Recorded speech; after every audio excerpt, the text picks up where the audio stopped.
Para a gente entender exatamente como se deu o processo de criação do Estatuto da Criança e do Adolescente, como se dá a proteção da infância no Brasil, a gente vai precisar entender um pouquinho o histórico, o que acontece na verdade com a proteção da infância em nível internacional.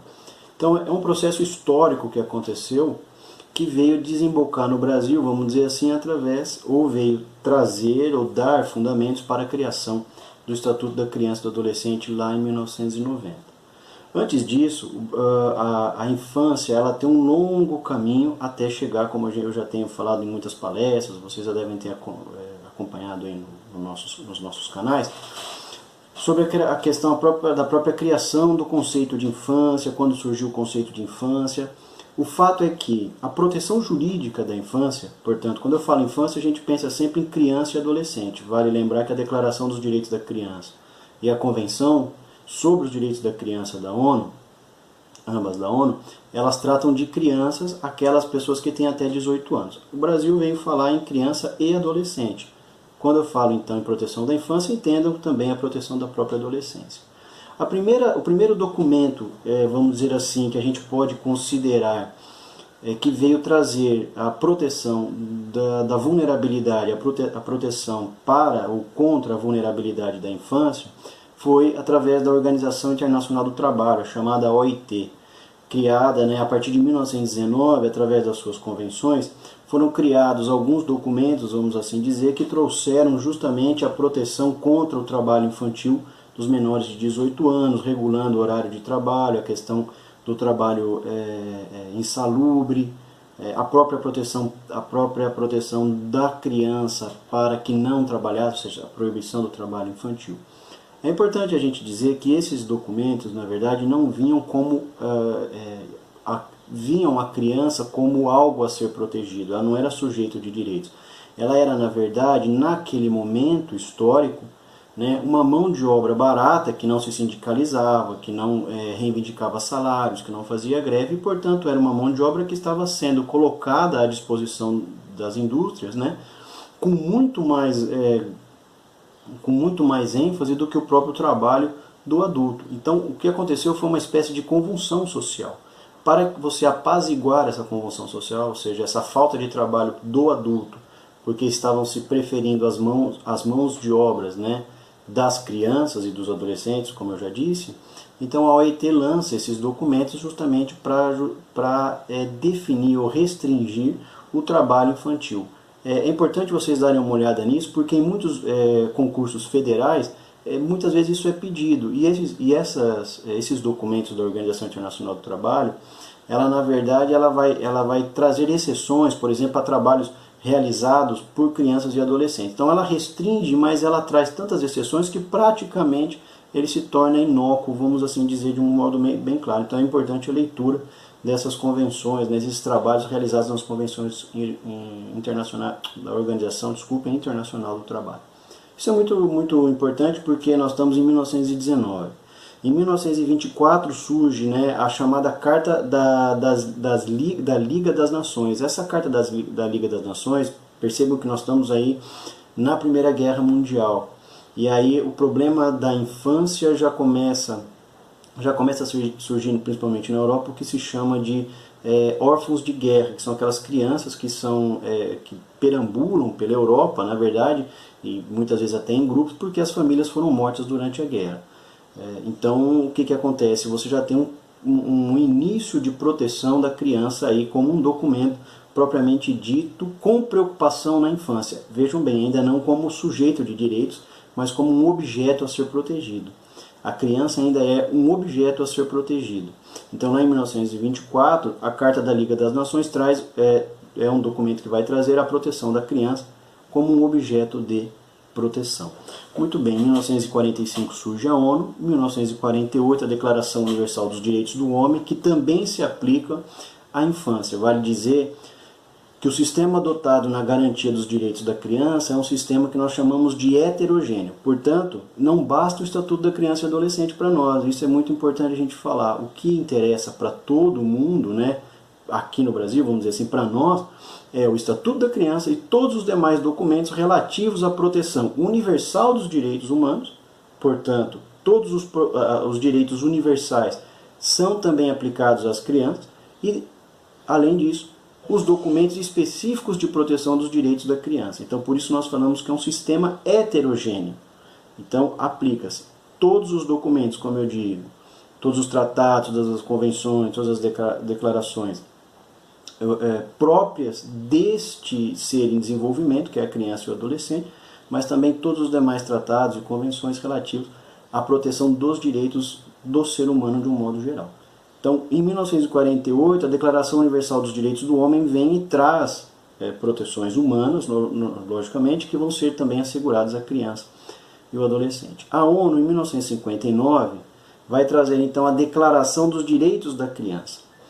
De forma bem simples, que também é importante que vocês deem uma lida nisso, principalmente quem está prestando concurso federal, e mais para frente vou começar a fazer a resposta, né? Eu vou fazer a análise de algumas perguntas e respostas de concurso.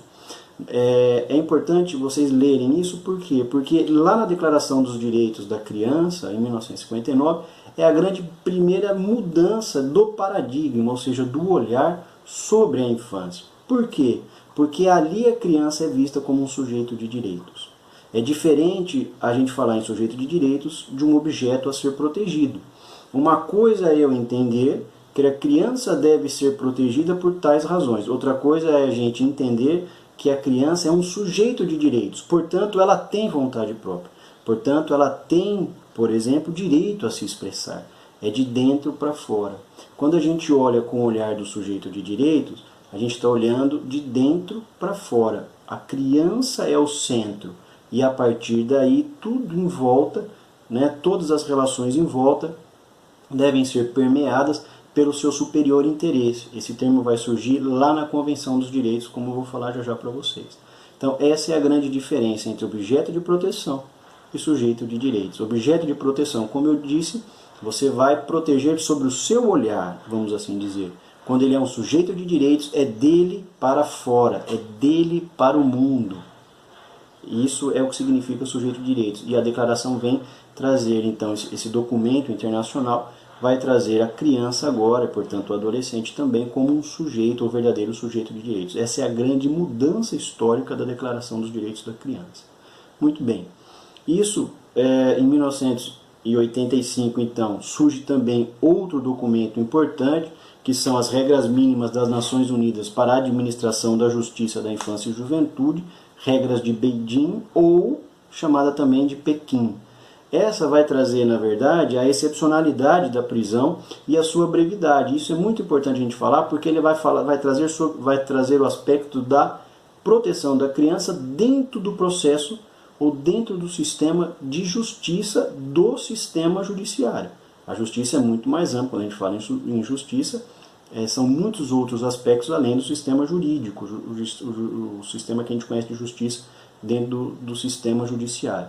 Então ela vai trazer essa proteção, o que é muito importante também a gente falar. O que eu quero trazer para vocês, e que é importante demonstrar, é que historicamente você vai havendo uma construção de direitos, né? Essa construção e consolidação dos direitos que vai ocorrer na história da humanidade, vamos dizer assim, vai ser, no Brasil, ela vai se filtrar, vamos dizer assim, dentro do Estatuto da Criança e do Adolescente. Então, o Estatuto da Criança e do Adolescente é um grande filtro de tudo isso que nós estamos falando aqui em âmbito internacional e histórico. Isso é muito importante também a gente saber. Muito bem, lá em 1989, então, a ONU também, ela traz, em 1989, para o mundo, surge para o mundo, vamos assim dizer, a Convenção dos Direitos da Criança e do Adolescente. Qual é a diferença entre Declaração dos Direitos da Criança e a Convenção sobre os Direitos da Criança? Basicamente, porque isso não é o tema de hoje, a declaração declara, ela mostra para o mundo que a criança é, sim, um sujeito de direitos. Isso é um aspecto. No outro aspecto, quando a gente fala em convenção, nós estamos falando, portanto, que aqueles países que são signatários, ou seja, que assinam esses documentos, né, a convenção em si, e aí nós estamos falando da Convenção sobre os Direitos da Criança, esses países se obrigam a modificar a sua legislação interna de acordo com a Convenção. Então o Brasil é um dos países signatários da Convenção dos Direitos da Criança e ele então estabelece, ou na verdade ao assinar e ao entrar no ordenamento jurídico, ele vai justamente trazer essa proteção que é obrigatória. Este é o grande cerne do que nós estamos falando aqui, que vai a partir de 1990 surgir o Estatuto da Criança e do Adolescente. Isso no âmbito internacional. No âmbito nacional, a gente tem que lembrar que a Constituição Federal de 1988 vai trazer então, e aí eu vou falar na próxima aula nossa, um pouquinho sobre esse sistema, né, das garantias dentro do Brasil. Em 1988 surge a Constituição Federal, a Constituição Cidadã, com artigos 227 e 228, basicamente, que vai basicamente levar ou trazer para o Brasil toda a sinopse, vamos dizer assim, todo o espírito da própria Convenção dos Direitos, que é de um ano depois. Isso aí nós vamos explicar numa próxima aula.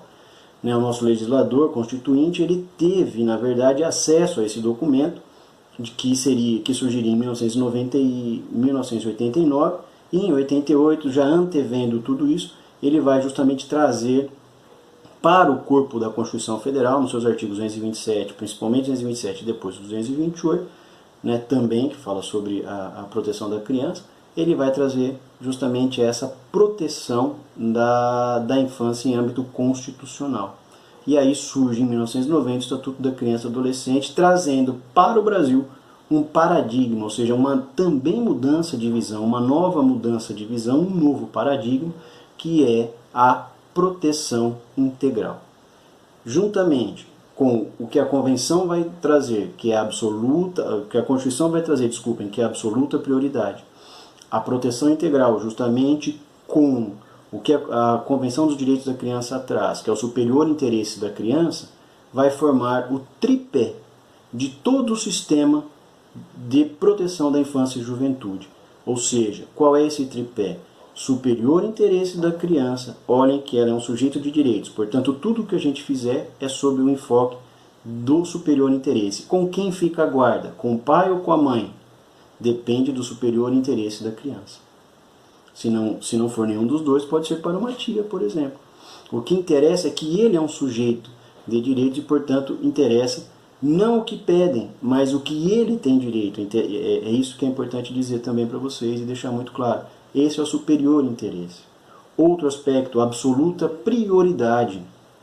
Essa absoluta prioridade vem estabelecida na Constituição Federal e depois também corroborada, ou seja, colocada no Estatuto da Criança.